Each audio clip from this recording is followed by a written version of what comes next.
قرار است که رهبر معظم انقلاب اسلامی ایران آیت الله امام علی خامنه‌ای امروز در مقام امام جمعه تهران نماز بگذاره. یادتون هست که در 4 گزینه که ما احتمال دادیم و مورد بررسی قرار دادیم، آسیب رساندن به نمادهای حکومتی یکی از امکانات بود.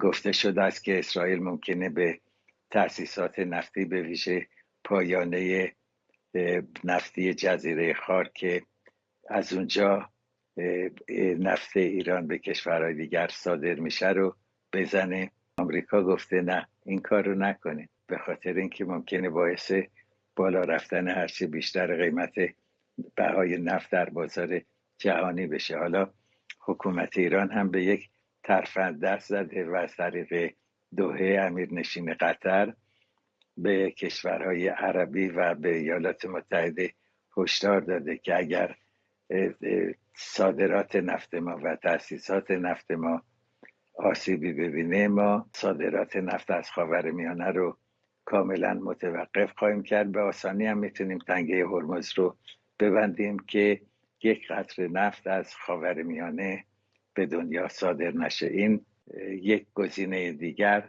مسئله اتمی، مراکز اتمی حکومت ایرانه.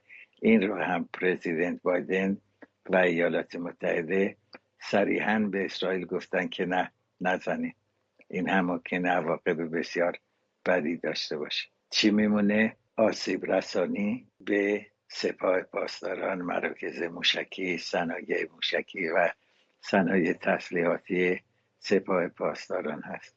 این هم مشکلش در این است که اینقدر این مراکز پراکنده و زیاده که با زدن یکی دو تا ستاش اون ضربه‌ای که ممکنه به حکومت ایران اسرائیل میخواد وارد کنه کافی نباشه.